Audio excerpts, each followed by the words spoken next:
আসসালামু আলাইকুম এভরিওয়ান, শুরু করছি আজ থা গল্প। লেখিকা সাবিলা সাবি, পর্ব সংখ্যা 2। 5 মাস কেটে গিয়েছে আর ফিওনার জীবনে আবার নতুন মোড় নিতে যাচ্ছে। ডক্টর লিও ঝানের সঙ্গে বিয়ের দিন ঘনিয়ে আসছে। এঙ্গেজমেন্টের সময় তার বাবা মা আসেনি, কিন্তু বিয়েতে আসবে বলে জানা গেছে। চীনে ডক্টর লিও ঝানের আপনজন বলতে তার দাদু ওয়াংলি ছিলেন, তবে তার মৃত্যুর পর লিও ঝান যেন একা হয়ে গিয়েছেন। ওয়াংলির মৃত্যুর রহস্য কেউ জানে না, শুধু চেনসিং আর জ্যাসপার সেই রহস্যের গভীরতা জানেন। রাত ঘনিয়ে আসছে, পুরো বাড়িতে এক অদ্ভুত নীরবতা, যেন চারপাশের বাতাসে এক অচেনা গন্ধ মিশে আছে। আজ ফিওনার জন্মদিন, তার জীবনে 19তম বছর শুরু হওয়ার দিন। তবে এই দিনটি যেন শুধুই একটি আনুষ্ঠানিকতা।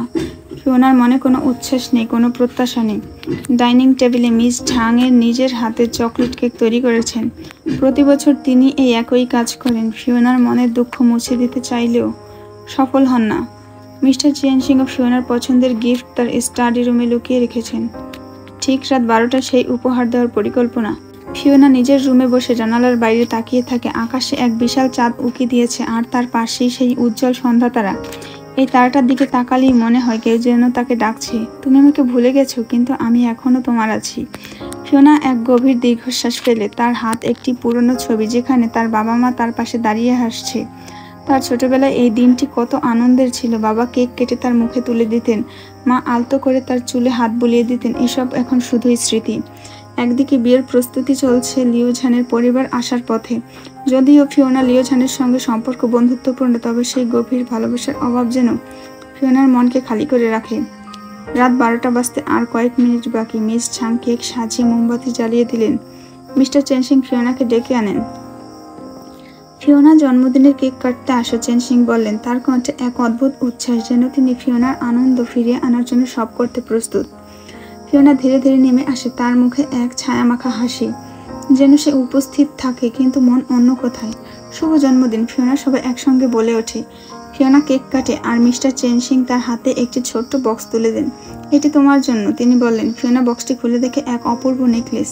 নেকলেসের মাঝখানে একটি রত্ন। দেখেই মনে হয় এর মধ্যে কোনো গভীর রহস্য লুকিয়েছে। ফিওনা সেটা গলায় পরার পর কিছু সময় বুঝতে পারেনি যে এই জন্মদিন তার জীবনে মোড় ঘুরিয়ে দেবে। ঠিক তখনই দরজায় কড়া নাড়ল। ডক্টর লিও ঝান এসে উপস্থিত হলো।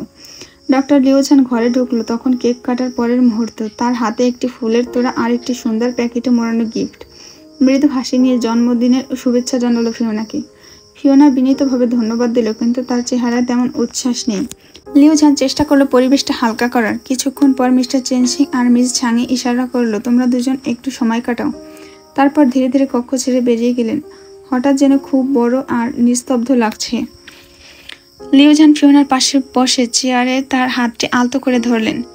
ফিওনা, জানো আমি সত্যি তোমার জন্য কতটা চিন্তিত থাকি। তোমার হাসিটা দেখার জন্য আমি সবকিছু করতে পারি, সে বলল মৃদু হেসে। ফিওনা কিছু না বলে চুপচাপ তার কথা শুনছিল। লিও ঝান আরও কিছুক্ষণ নানা কথাবার্তা বলতে থাকে। তার চোখে এক ধরনের গভীরতা ছিল, যা ফিওনাকে একটু অস্বস্তিতে ফেলছে। হঠাৎ লিও ঝান তার হাতটা আরো শক্ত করে ধরল।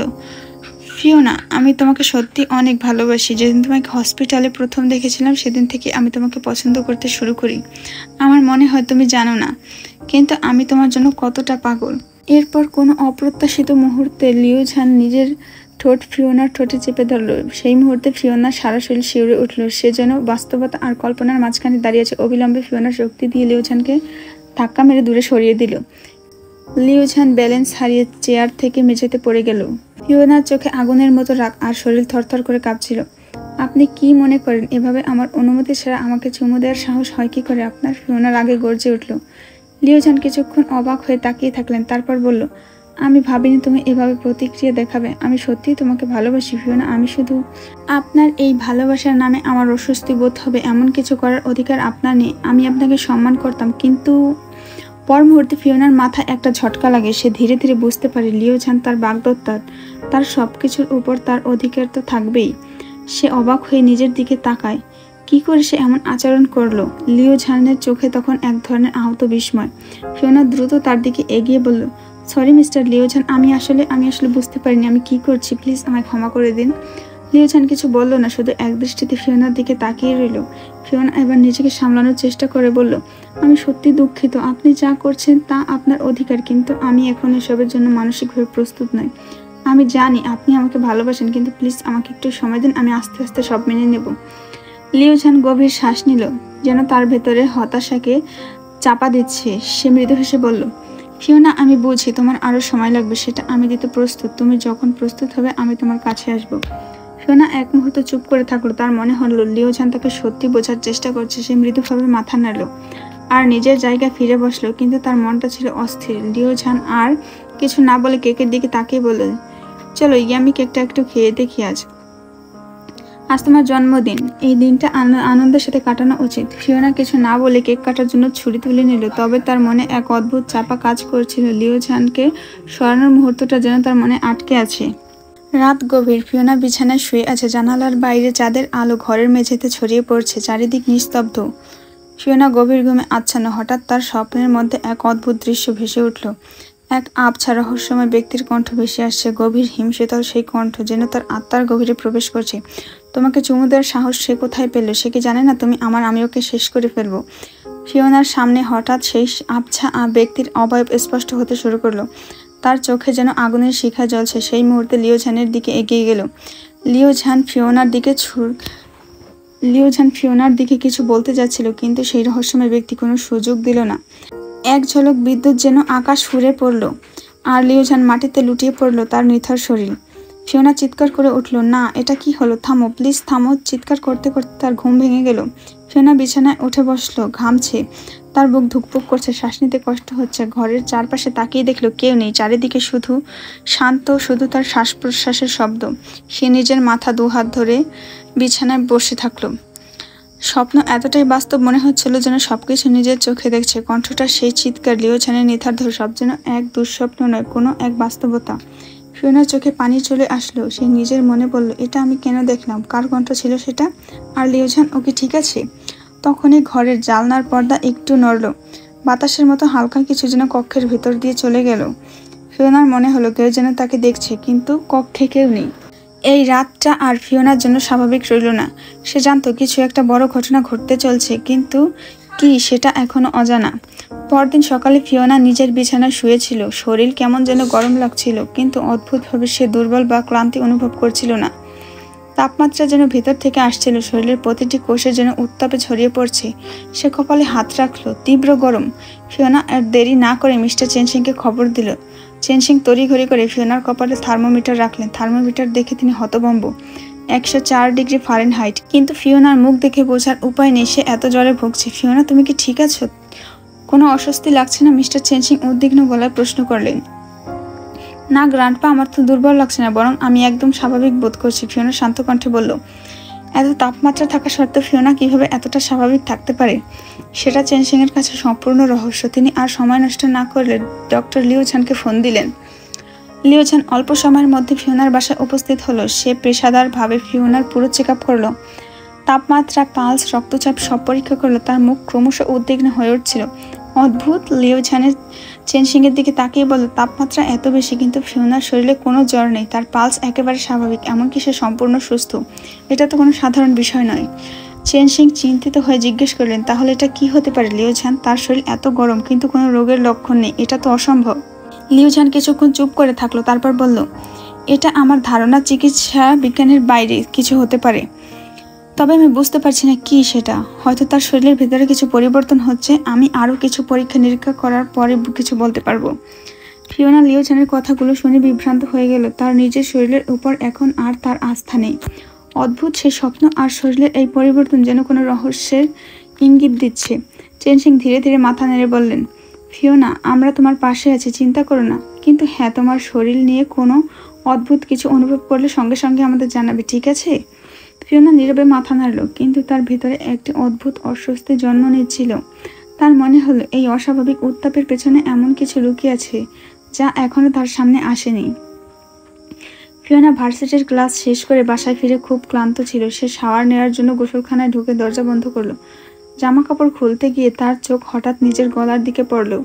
গলার ত্বকে বাদামি রঙের একটি আঁশের মতো দাগ। প্রথমে ভেবেছিল এটি ময়লা, হয়তো ধুলো জমে আছে, কিন্তু হাত দিয়ে পরিষ্কার করার চেষ্টা করলো, তখন বুঝতে পারলো দাগ মুছছে না। ভয় পেয়ে সে নিজের হাত আর বুকের দিকে তাকালো। ঠিক একই রকম দাগ হাতের উপরের অংশে আর বুকেও। তার দম বন্ধ হয়ে এলো আর মনে হলো তার ত্বক যেন সাপের মতো আঁশ ধরেছে। ফিওনা ভয়ে আয়নার দিকে আরেকবার তাকিয়ে নিজের শরীর পরীক্ষা করতে লাগলো। হঠাৎ করে তার চোখ ঘাড়ের পেছনে পড়ল।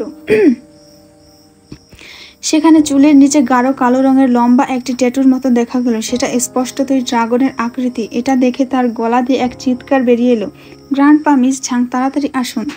চিৎকারের শব্দ শুনে মিস ঝাং আর চেন সিং দ্রুত গোসলখানার দরজার কাছে এসে দাঁড়ালেন। চেন সিং দরজার বাইরে দাঁড়িয়ে ফিওনাকে জিজ্ঞেস করলেন, ফিওনা, কি হয়েছে? তোমার কিছু হয়েছে নাকি? ফিওনা কাঁপা কাঁপা কণ্ঠে উত্তর দিল, গ্র্যান্ডপা, মিস ঝাংকে ভিতরে আসতে বলো, আমার শরীরে অদ্ভুত কিছু হচ্ছে, আমি ভয় পাচ্ছি। চেন সিং মিস ঝাংকে ইশারা করলেন ভিতরে ঢোকার জন্য। মিস ঝাং দরজা খুলে ভিতরে ঢুকলেন। ফিওনার চোখে আতঙ্ক ও মুখ ফ্যাকাশে হয়ে গিয়েছিল। মিস ঝাং তার হাত ধরলেন। ফিওনা, আমাকে দেখাও, কি হয়েছে? ফিওনা তার গলা, বুক আর হাতের দাগ দেখালো। মিস ঝাং প্রথমে কিছু বুঝে উঠতে পারছিলেন না। তিনি কাছে গিয়ে ফিওনার ঘাড়ের দিকে তাকালেন। হঠাৎ তার চোখে পড়ল সেই ড্রাগন আকৃতির ট্যাটু। এটা কিভাবে সম্ভব? মিস ঝাং চিৎকার করে উঠলেন। তার হাত কাঁপতে লাগলো। কি হলো মিস ঝাং? ফিওনার কি হয়েছে? চেন সিং বাইরে থেকে চিৎকার করে জানতে চাইলেন। মিস ঝাং দরজা খুলে বললেন, চেন সিং, আপনি এখনই এখানে আসুন। ফিওনার শরীরে যা দেখা যাচ্ছে তা স্বাভাবিক নয়। তার ঘাড়ে একটা ড্রাগনের মতো ট্যাটু দেখা যাচ্ছে, আর তার চামড়ার অংশের মতো। চেন সিং দরজার সামনে থেকে থমকে গেলেন। তার মুখে সাদা রং হয়ে গেল। তিনি জানতেন ফিওনার এই পরিবর্তন কোনো সাধারণ ঘটনা নয়। মিস্টার চেন সিং বিকেলে ফিওনাকে তার ল্যাবে ডাকলেন। চীনের বেইজিং শহরের ব্যস্ত রাস্তার পাশে বাড়ির বাগানে লুকিয়ে থাকা এক গোপন ল্যাব, যা কিছুদিন আগে জেসপার ধ্বংস করেছিল, চেন সিং সেটি পুনরায় তার ল্যাব সজ্জিত করেছেন। সেখানে অগণিত যন্ত্রের টিকটিক শব্দ আর স্টিলের দেওয়ালে ঠান্ডা প্রতিচ্ছবি ডুবেছিল। মিস্টার চেন সিং নিজের ডেস্কে বসে আছেন। তার সামনে রাখা ছিল একটি ছোট্ট বক্স। ফিওনা তার সামনে বসে আছে, ক্লান্ত, বিভ্রান্ত। তার চোখে দেখা যাচ্ছে ভিতরে ভিতরে ফেটে পড়া প্রশ্নের ঝড়। চেন সিং ধীরে ধীরে উঠে দাঁড়ালেন। ফিওনা চেয়ারে বসে অস্থিরভাবে হাত মুঠো করেছিল। তার চোখে হতাশা। আর চেন সিং তাকে দেখে দীর্ঘশ্বাস ফেললেন। কিছু সময় নীরব থেকে তিনি বললেন, ফিওনা, তোমার জীবনের সবথেকে গুরুত্বপূর্ণ সত্যগুলো তোমার জানার সময় হয়ে এসেছে। আমি জানি এগুলো শোনার পর তোমার মনের অবস্থা কি হবে, কিন্তু এখন আর লুকিয়ে রাখা সম্ভব না। ফিওনা তার দিকে অবিশ্বাস আর প্রশ্নের চোখে তাকিয়ে বলল, কি সত্য গ্র্যান্ডপা? এতদিন ধরে তুমি লুকিয়ে রেখেছিলে, প্লিজ আমাকে বলো। চেন সিং একটু থেমে বললেন, ফিওনা, তুমি যখন ছোট ছিলে তখন থেকে তোমার জীবনে অনেক কিছু ভিন্ন ছিল। প্রথমত, তোমার বাবা মা, যাদের তুমি তোমার আপন বাবা মা মনে করতেন, সেই গাড়ির দুর্ঘটনায় মারা গেছেন। তারা আসলে তোমার জন্মগত বাবা মা ছিলেন না। 18 বছর আগে এক প্রচণ্ড ঝড়ের রাতে তোমাকে তারা চার্চের সামনে পায়। তুমি তখন একেবারে নবজাতক, একটি কম্বলে মোড়ানো অবস্থায়। তোমার আসল বাবা মা কারা তা আমরা কখনোই জানতে পারিনি। ফিওনার মুখ বিস্ময়ের ফ্যাকাশে হয়ে গেল। কি তুমি বলছো? কি এসব? তারা আমার আসল বাবা মা ছিলেন না? তাহলে আমি কে? আমার আসল বাবা মা কোথায়? চেন সিং আবার বলতে শুরু করলেন, আমি জানি না ফিওনা, তবে তোমার জন্মের সাথে হয়তো ড্রাগনদের কোনো সূত্র আছে। বছরখানেক পেরায় তার আগে তোমার জীবনে একটি বড় ঘটনা ঘটে। তুমি হয়তো জেসপারের কথা মনে করতে পারবে না, কারণ তোমার সেই স্মৃতিগুলো লকেটে ক্যাপচার করে রাখা হয়েছে। জেসপার, যাকে তুমি ভালোবেসেছিলে, সে ড্রাগন প্রিন্স। সে তোমাকে কিডন্যাপ করেছিল কারণ আমি তার ভাই এথেরিয়ানকে বন্দি করেছিলাম। জেসপার তখন তার ভাইকে উদ্ধার করতে তোমাকে নিয়ে গিয়েছিল। ফিওনা হতভম্ব হয়ে বলল, কিডন্যাপ? আমাকে? Jasper, dragon prince? ভালোবাসা? কিন্তু তুমি এথেরিয়ানকে বন্দি কেন করেছিলে? চেন সিং বললেন, কারণ আমি ড্রাগনদের ক্ষমতা নিয়ে গবেষণা করছিলাম, আর এথেরিয়ান ছিল সেই গবেষণার একটি অংশ। তবে সেই সময় জেসপার তোমাকে মাউন্টেন গ্লাস হাউসে নিয়ে যায়। আমি ভেবেছিলাম সে তোমার ক্ষতি করবে, কিন্তু ধীরে ধীরে তোমরা দুজন একে অপরের প্রতি দুর্বল হয়ে পড়েছিলে। সেই ভালোবাসাই তোমার ভাগ্যকে বদলে দেয়। ফিওনার শ্বাস ভারী হয়ে এলো। আমি কিছুই মনে করতে পারছি না গ্র্যান্ডপা, তুমি বলছো আমি একজন ড্রাগন প্রিন্সকে ভালোবাসতাম? এটা কি সম্ভব? চেন সিং মাথা নিচু করলেন, তোমার মনে হয়তো কিছুই নেই, কারণ সে তোমার সব মুছে ফেলেছে। আমি তোমাকে স্বাভাবিক জীবনে ফিরিয়ে আনতে চেয়েছিলাম, কিন্তু এখন তোমার শরীরে ড্রাগনের চিহ্নগুলো দেখা দিচ্ছে। আমি ভয় পাচ্ছি। তুমি ধীরে ধীরে ড্রাগনে রূপান্তরিত হচ্ছ, আর এটাই তোমার আসল পরিচয়। ফিওনার চোখ দিয়ে টপটপ করে অশ্রু ঝরতে লাগলো। আমার জীবন পুরোটাই মিথ্যা ছিল। আমি জানতাম না আসলে আমি কে। এখন আমি কি করবো গ্র্যান্ডপা? আমি তো এসবের জন্য প্রস্তুত নই। চেন সিং তার হাত ধরে বললেন, তোমাকে নিজের ভেতরের শক্তিকে গ্রহণ করতে হবে ফিওনা। আর জেসপার, সে তোমার জীবনের একটি বড় অংশ। আমি জানি তুমি একদিন সব সত্য মনে করতে পারবে, তবে তার আগে তোমাকে শক্ত থাকতে হবে, কারণ আরও বিপদ তোমার জন্য অপেক্ষা করছে। ফিওনা ভেঙে পড়লেও মনে মনে একটা শক্তি অনুভব করলো। তার জীবনের রহস্যের পর্দা উঠতে শুরু করেছে, কিন্তু সামনে কি অপেক্ষা করছে তা নিয়ে তার মন দুশ্চিন্তায় ভরে গেল। মিস্টার চেনসিং ফিওনার কাঁদো কাঁদো মুখের দিকে তাকিয়ে চোখের জল আটকে রাখতে পারলেন না, তার কণ্ঠ ভারী হয়ে গেল। তিনি ধীরে ধীরে বললেন, ফিওনা, আমি জানি এটা তোমার জন্য কতটা কষ্টের, কিন্তু সত্যিটা এড়ানো সম্ভব নয়। তুমি যদি সম্পূর্ণ ড্রাগনে রূপান্তরিত হও, তাহলে তোমার পৃথিবীতে থাকা আর সম্ভব হবে না। ড্রাগনের শক্তি আর পরিবেশ মানুষের জগতের জন্য বিপজ্জনক। ভেনাসে তোমার জন্য নিরাপদ। আর তিনি থেমে গেলেন, চোখ মুছলেন। আর আমি হয়তো তোমার কাছে থাকতে পারবো না। এই পৃথিবীতে ছেড়ে যেতে হবে তোমার আমাকে। এটা আমার জন্য সব থেকে বড় শাস্তি। ফিওনা মাটিতে হাঁটু গেড়ে বসে পড়ল। তার কান্নায় সমস্ত ঘর ভারী হয়ে উঠল। না গ্র্যান্ডপা, আমি তোমাকে ছেড়ে যাব না। আমি পৃথিবী ছেড়ে যাব না। আমি ভেনাসে যেতে চাই না। তুমি আমার সবকিছু। আমি তোমাকে ছেড়ে কিভাবে বাঁচবো? চেনসিং তার হাত ফিওনার কাঁধে রাখলেন। ফিওনা, আমার ছোট্ট নাতনিটা, আমি চাই না তোমার জীবনে এমন কিছু ঘটুক যা তোমার সুখ কেড়ে নেয়। কিন্তু তুমি যদি সত্যি ড্রাগনে রূপান্তরিত হও, তাহলে তোমার নিয়তি পাল্টানো সম্ভব নয়। তুমি এমন এক জগতের যা এই পৃথিবী চাইতে আলাদা। আমি শুধু চাই তুমি নিজেকে ভালোবাসতে শেখো, নিজের সত্যকে গ্রহণ করো। ফিওনা মাথা নাড়তে লাগলো। আমি জানি না আমি কে, আমি জানি না আমার সত্যটা কি, কিন্তু আমি জানি আমি তোমাকে ছেড়ে কোথাও যাব না। আমি আমার আসল বাবা মাকে চিনি না। যাদের বাবা মা হিসেবে চিনেছি তারা মারা গেছেন। এবার তোমাকে ছেড়ে যেতে হলে আমি একা হয়ে যাব গ্র্যান্ডপা। কিছু একটা উপায় নিশ্চয়ই আছে। প্লিজ আমাকে বলো, পৃথিবীতে থাকার কোনো পথ দেখাও। চেনসিং দীর্ঘ নিঃশ্বাস ফেলে বললেন, আমি চেষ্টা করব ফিওনা। আমি আমার সমস্ত জ্ঞান, সমস্ত গবেষণা কাজে লাগাবো। কিন্তু মনে রেখো, এই যাত্রাটা সহজ হবে না। তোমাকে অনেক বাধার সম্মুখীন হতে হবে। নিজের ভেতরের শক্তি আর ভালোবাসার উপর ভরসা রাখো, কারণ তোমার জন্য একদিন কেউ আসবে যে তোমাকে সাহায্য করবে। সে হয়তো জেসপার হতে পারে, কিংবা অন্য কেউ। ফিওনার চোখে জল ঝরতে ঝরতে স্প্লান হাসি ফুটল। আমি জানি না ভবিষ্যতে কি আছে, কিন্তু আমি তোমার সব কথা শুনবো। আমি লড়বো। আমি পৃথিবী ছেড়ে যেতে চাই না গ্র্যান্ডপা। চেনসিং মাথা নাড়লেন। আমি তোমার পাশে আছি ফিওনা। ল্যাবটা নীরব হয়ে গেল। তবে সেই নীরবতা এক নতুন আশা মিশেছিল, এক নতুন পথের সূচনা। রাতের আকাশের তারাগুলো যেন ম্লান হয়ে গিয়েছিল। ফিওনার শরীর প্রচণ্ডভাবে কাঁপছিল। তার মনে হচ্ছিল শরীরের ভেতরে যেন কোনো দানব আটকে আছে, বেরিয়ে আসার জন্য ছটফট করছে। বাড়ির মধ্যে টিকে থাকা আর সম্ভব মনে হলো না তার। সে দ্রুত জানালা খুলে বাইরে লাফিয়ে পড়ল। রাস্তায় এসে দাঁড়ানোর সঙ্গে সঙ্গে তার পুরো শরীর কাঁপতে শুরু করলো। হঠাৎ এক তীব্র ব্যথা অনুভব হলো।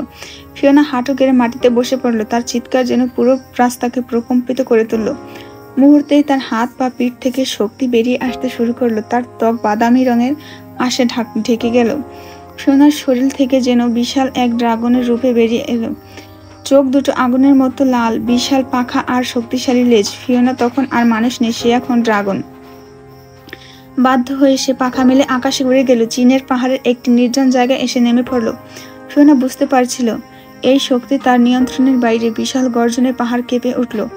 পাথর গড়িয়ে পড়তে লাগলো। চারপাশে পাখিরা ভয়ে উড়ে পালাতে লাগলো। ফিওনা সেই পাহাড়ে দাঁড়িয়ে একের পর এক গর্জন করে যাচ্ছিল। তার ভেতরে জমে থাকা অজানা ক্রোধ, যন্ত্রণা আর শক্তির বিস্ফোরণ হচ্ছিল। যেন তার ড্রাগনের রূপে দাঁড়িয়ে থাকা দৃশ্যটা ছিল শ্বাসরুদ্ধকর। পাহাড়ের চূড়ায় এক বিশাল বাদামি ড্রাগন। রাতের আকাশে তার শরীর থেকে ঝলমলে আভা ছড়াচ্ছে, কিন্তু তার চোখে ছিল এক ধরনের শূন্যতা। ফিওনা জানতো না কিভাবে সে আবার স্বাভাবিক অবস্থায় ফিরে যাবে। পুনরায় মানব রূপে ফিরে আসতে ফিওনা কাঁপতে লাগলো। ভোরবেলায় ফিওনা বাড়িতে ফিরে ঘুমিয়ে যায়। ভোরের আলো ফিওনার মুখে পড়তে সে ঘুম থেকে ওঠে। তার চোখে গত রাতের ঘটনার ধাক্কা স্পষ্ট। ফিওনা জানালার পাশে দাঁড়িয়ে কিছুক্ষণ চুপ থাকলো। এটা আমি কি হয়ে যাচ্ছি, নিজে কি প্রশ্ন করলো সে। আলতো করে চোখ মুছে ড্রেসিং টেবিলের সামনে এসে দাঁড়ালো। ভার্সিটিতে যাওয়ার জন্য রেডি হবে, কিন্তু আয়নায় নিজেকে দেখে ফিওনার পা থমকে গেল। তার ত্বক যেন আগের চেয়ে বেশি উজ্জ্বল হয়েছে, একেবারে তুষারের মতো সাদা। হালকা বাদামি চোখ দুটো এখন হ্যাজেলের মতো গভীরতায় মিশে গেছে। ঠোঁট আরও বেশি গোলাপি, আর চুল একদম গাঢ় বাদামি। কোমর পর্যন্ত ঘন চুল আগের থেকে আরও বেশি মোহনীয় হয়ে উঠেছে। হঠাৎ করেই তার হাত থেকে চিরুনি পড়ে গেল। ফিওনা চমকে উঠল। সে কিছুই বুঝে উঠতে পারছে না তার শরীরের এই পরিবর্তনগুলো কিসের ইঙ্গিত দিচ্ছে। আমি কি স্বাভাবিক থাকছি না? তার কণ্ঠে এক ধরনের ভয় আর উদ্বেগ। সে দ্রুত নিজের ড্রেস ঠিক করে ভার্সিটির জন্য প্রস্তুত হতে থাকে, কিন্তু আয়নার প্রতিফলনে সে এক নতুন ফিওনাকে দেখছে। এটা অজানা মানুষ, যে নিজের সম্পর্কে কিছুই জানে না। সকালটি ছিল অদ্ভুত এবং নীরব। মিস্টার চেনসিং ডাইনিং টেবিলে বসে চা পান করছিলেন, আর মিস ঝাং কিচেনে নাস্তার ব্যবস্থা করছিলেন। সিঁড়ি বেয়ে নিচে নেমে এলো ফিওনা। চেনসিং চোখ মুহূর্তে ফিওনার দিকে আটকে গেল। ফিওনার চেহারার পরিবর্তন এতটাই স্পষ্ট যে মিস ঝাংয়ের হাতের কাজ থামিয়ে তার দিকে তাকিয়ে রইলেন। ফিওনা, তুমি ঠিক আছো? মিস্টার চেনসিং জিজ্ঞেস করেন, তার কণ্ঠে উদ্বেগ। ফিওনা কোনো উত্তর না দিয়ে ধীর পায়ে এসে চেনশিংয়ের পাশে বসলেন। তার মুখে এক ধরনের ক্লান্ত আর বিষণ্ণতার ছাপ। মিস ঝাং কিছু বলতে চাইছিলেন, কিন্তু ফিওনার অদ্ভুত চেহারা দেখে তার কণ্ঠ রুদ্ধ হয়ে গেল। চেনশিং বুঝতে পারলেন যে কিছু একটা ঘটেছে, কিন্তু জিজ্ঞেস করার সাহস পেলেন না। সেদিন ভার্সিটিতে যাওয়ার কোনো ইচ্ছে হলো না ফিওনার। সে পুরো দিন নিজের ঘরে কাটালো, এক অজানা আতঙ্ক আর পরিবর্তনের ধোঁয়ায় আটকে। রাত গভীর হলে ফিওনা আবার সেই অস্থিরতা অনুভব করলো। বুক ধড়ফড় করছে, শরীরে যেন এক অদ্ভুত শক্তি জমছে। তার মনে হলো আর রুমে থাকা সম্ভব না। দরজা খুলে বাইরে বেরিয়ে এলো ফিওনা। ঠান্ডা বাতাস গায়ে লাগতে শরীর আগুনের মতো কিছু একটা ছড়িয়ে পড়লো। কয়েক মুহূর্তের মধ্যে তার পুরো শরীর বদলে গেল। আর সে মানুষ নেই, বিশাল বাদামি ড্রাগনের রূপে ফিওনা আকাশে উড়ে গেল। তার ডানা দুটো রাতের আকাশে ছায়ার মতো বিস্তৃত। ড্রাগনের রূপ নিয়ে ফিওনা কোনোভাবে নিজের নিয়ন্ত্রণ রাখতে পারছিল না। তার ভেতরে জমে থাকা শক্তি বেরিয়ে আসতে চাইছিল। সে এক পাহাড়ের উপর গিয়ে গর্জন করলো, আর তার গর্জন পুরো উপত্যকায় প্রতিধ্বনিত হলো। তবে বিপদ ঘটে গেল তখন। এক পথচারী সেই গর্জন শুনে তার উপরে তাকালো। সে ফিওনাকে দেখে ফেলল। ফিওনার চোখ তখন আগুনের মতো জ্বলছে, আর ভেতরের ড্রাগন শক্তি নিয়ন্ত্রণের বাইরে চলে যায়। বিস্ফোরণের মতো একটা আগুনের গোলা ছুড়ে দেয় ফিওনা। সেই লোকটি পালানোর সুযোগ পায়নি। মুহূর্তের মধ্যে সে অগ্নিভস্মে পরিণত হয়। ফিওনা তখন নিজের মধ্যে নেই। তার ড্রাগন শরীর হাওয়ার ধীরে ধীরে শান্ত হতে থাকে। পুনরায় মানবরূপে ফিরে আসার পর ফিওনা সেই পাহাড়ের চূড়ায় দাঁড়িয়ে নিজের হাতের দিকে তাকিয়ে রইল। সে কি করলো? তার চোখ দিয়ে অশ্রু গড়িয়ে পড়তে লাগলো। আমি কিভাবে একজন নিরীহ মানুষকে হত্যা করলাম? তার গলার স্বর কাঁপছিল। সকাল হওয়ার আগেই সে বাড়ি ফিরে এলো। ভোরের আলো ফোটার আগে নিজের ঘরে ঢুকে পড়ল। কিন্তু তার মন কিছুতেই শান্ত হলো না। সে জানতো তার শক্তি আর তার ভেতরের ড্রাগন শক্তিকে নিয়ন্ত্রণ করতে না পারলে আরো বিপদ ঘটবে। সকালটা শুরু হয়েছিল এক বিষণ্ণ নীরবতায়। ফিওনা নিজের ভেতরের যন্ত্রণা নিয়ে ল্যাবের দিকে হাঁটা দিচ্ছিল। মনে হচ্ছিল প্রতিটি পদক্ষেপে যেন তাকে এক অন্ধকার ভবিষ্যতের দিকে ঠেলে দিচ্ছে। ল্যাবে পৌঁছে সে তার গ্র্যান্ডপার সামনে দাঁড়ালো। মিস্টার চেনশিং তখন তার ডেস্কে বসে গবেষণায় ডুবেছিলেন, কিন্তু ফিওনার মুখের দিকে তাকাতেই তার কাজ থেমে গেল। গ্র্যান্ডপা, ফিওনার গলা কাঁপছিল। আমি সম্পূর্ণরূপে ড্রাগনে রূপান্তরিত হয়েছি, আর আমি একজন নিরীহ মানুষকে হত্যা করেছি। আমি এটা কিভাবে করলাম? তার চোখ দিয়ে জল টপ টপ করে পড়ছিল। মিস্টার চেনশিং উঠে এসে তার কাঁধে হাত রাখলেন। ফিওনা, তোমার শক্তি এখন তোমার নিয়ন্ত্রণে নেই। তুমি জানো না কিভাবে ব্যবহার করতে হয়। এটা কোনো দোষের নয়। তবে তিনি কিছুক্ষণ চুপ রইলেন। তোমাকে ভেনাসে ফিরে যেতে হবে। ফিওনা স্তব্ধ হয়ে গেল। ভেনাসে? হ্যাঁ, চেনশিং গভীর নিঃশ্বাস ফেলে বললেন। ওখানে তুমি শিখতে পারবে কিভাবে ড্রাগন শক্তিকে নিয়ন্ত্রণ করতে হয়। এটা তোমার জন্য ভালো, আর সবার জন্য। ফিওনা বুঝতে পারছিল তার গ্র্যান্ডপার কথা ঠিক, কিন্তু ভেতরে এক ভয় কাজ করছিল। ভেনাসের সেই অজানা জগৎ, সেই রহস্যময় পরিবেশ, সে কিভাবে সেখানে যাবে? কিন্তু গ্র্যান্ডপা, তুমি একা থাকবে? চেনশিং মৃদু হাসলেন, যদিও তার চোখের কোণে অশ্রুর আভা ছিল। তোমার ভালো থাকার জন্য আমি সব করতে পারি। তুমি যদি এখানে থাকো আর বারবার এই বিপর্যয় ঘটতে থাকে, তবে সেটা তোমার জন্য কষ্টকর হবে ফিওনা। আর আমাকে সব দিক থেকে সামলে নেব। ফিওনা আর নিজেকে ধরে রাখতে পারল না। সে চেনশিং এর বুকের দিকে ঝুঁকে কেঁদে উঠল। আমি যেতে চাই না, কিন্তু আমি জানি আমাকে যেতে হবে। চেনশিং ও তার আদরের নাতনিকে জড়িয়ে ধরে অশ্রু ফেললেন। 10 বছর ধরে তিনি তাকে লালন পালন করছেন। সেই ছোট্ট মেয়েটি যে একদিন তার হাত ধরে স্কুলে গিয়েছে, আজ সেই নাতনিকে তিনি দূরে পাঠাতে বাধ্য হচ্ছেন। তোমাকে শক্ত হতে হবে ফিওনা। এটা আমাদের দুজনের জন্যই কঠিন, কিন্তু তোমার নিজের জন্য এটা সবচেয়ে জরুরি। দুজনেই দীর্ঘক্ষণ নিঃশব্দে দাঁড়িয়ে রইলেন। বিকেলের দিকে ফিওনা তার কিছু দরকারি জিনিসপত্র গোছাতে শুরু করলো। মিস ঝাং কেঁদে ফেললেন যখন শুনলেন ফিওনা ভেনাসে যাওয়ার কথা। তুমি নিজেকে সামলাও মিস ঝাং, চেনশিং বললেন। ফিওনা ঠিক থাকবে। ওর নতুন জীবনের দরজা খুলে গিয়েছে। সন্ধ্যায় চেনশিং তার ল্যাবের গোপন প্রযুক্তি ব্যবহার করে ভেনাসে যাওয়ার পথের ম্যাপ তৈরি করলেন, আর একটি প্রযুক্তি ব্যবহারে পথের নির্দেশনা তৈরি করলেন। রাতের আকাশে একটি উজ্জ্বল আলো দেখা দিল। যাও ফিওনা, তিনি বললেন। এই আলো তোমাকে তোমার গন্তব্যে নিয়ে যাবে। ফিওনা একবার পেছনের দিকে তাকালো। তার গ্র্যান্ডপা, মিস ঝাং, তার এই পৃথিবী। আমি আবার ফিরে আসবো গ্র্যান্ডপা, সে বলল। তার কণ্ঠে ছিল এক ধরনের অদম্য দৃঢ়তা। চেনশিং মৃদু হাসলেন। আমি জানি, তোমার জন্য আমরা অপেক্ষা করবো ফিওনা। ফিওনা সেই আলোর পথে উড়াল দিল। তার গলা ভারী হলেও মন থেকে একটা শক্তি জেগে উঠেছিল। এই বিদায় ছিল তার যাত্রার শুরু। ফিওনা চলে যাওয়ার পর বাড়ির পরিবেশটা কেমন যেন আরো ভারী হয়ে গেল। এক অদ্ভুত নীরবতা চারিদিকে ছড়িয়ে পড়ছিল, যেন সময়টা থমকে গিয়েছে। মিস ঝাং চুপচাপ বসে আছেন। চেনশিং তার ল্যাবের দিকে চলে গিয়েছেন, যেখানে তিনি ফিওনার স্মৃতির প্রতিটি মুহূর্ত ধরে রেখেছেন। কিন্তু অন্যদিকে বাড়ির এক কোণে লিওঝান নিজের ঘরে দরজা বন্ধ করে বসে আছে। তার মাথা যেন বজ্রপাত ঘটে গিয়েছে। ফিওনার ড্রাগন হয়ে যাওয়া, তার ভেনাসে ফিরে যাওয়া, এসব কিছু একসঙ্গে লিওঝানের হৃদয়টা যেন টুকরো টুকরো হয়ে গিয়েছে। সে নিজের বিছানায় ধপ করে বসে পড়ল। চোখের পাতা ভারী, কিন্তু চোখের জল আটকে রাখতে পারল না। তার হাত দিয়ে মুখ ঢেকে সে ফুপিয়ে কাঁদতে লাগলো। কিভাবে এটা সম্ভব? কিভাবে ফিওনা? ও তো আমার ফিওনা। মানুষ হোক আর ড্রাগন হোক, আমি তো ওকে ভালোবাসি। সে নিজের মনকে শান্ত করার চেষ্টা করলো, কিন্তু ভালোবাসার যন্ত্রণা তাকে ঘিরে ধরেছিল। বিয়ের স্বপ্নগুলো যেন এক মুহূর্তে ধূলিসাৎ হয়ে গেল। লিওঝান মেঝেতে হাঁটু গেড়ে বসে পড়ল। তুমি আমাকে ছেড়ে যেতে পারো না ফিওনা। আমি জানি তুমি ড্রাগন, কিন্তু তাতে কি আসে যায়? আমি তো তোমাকে ভালোবাসি। তোমার শক্তি, তোমার রূপ, এসব কিছুই আমার কাছে কোনো বিষয় না। তুমি যেই হও না কেন, আমি শুধু তোমাকেই চাই। তার কণ্ঠ আরো দৃঢ় হয়ে উঠল। সে নিজের চোখ মুছে নিল, চুপচাপ দাঁড়িয়ে গেল। যদি ফিওনা আবার ফিরে আসে, লিওঝানের চোখে এক ধরনের অদ্ভুত জ্বলন্ত প্রতিজ্ঞা ফুটে উঠল। যদি সে পৃথিবীতে আবার আসে, আমি তাকে বিয়ে করব। ও মানুষ হোক আর ড্রাগন, তাতে আমার কিচ্ছু যায় আসে না। আমি তাকে ভালোবাসি এবং আমি তাকে হারাবো না। তার চোখে এখন আর জল নেই, কিন্তু হৃদয়ের গভীরের দহন তাকে আরও দৃঢ় প্রতিজ্ঞ করে তুলছে। সে জানে এই ভালোবাসা শুধু তার একার নয়। এই ভালোবাসার মধ্যে এক অদ্ভুত শক্তি আছে, যা কোনো প্রকার বাধা তা মানবে না। লিওঝান এবার ফিওনার জন্য অপেক্ষার প্রতিজ্ঞা করল। সে জানে হয়তো এই অপেক্ষা সহজ হবে না, কিন্তু ফিওনা তার জীবনের কেন্দ্রে ছিল এবং সবসময় থাকবে।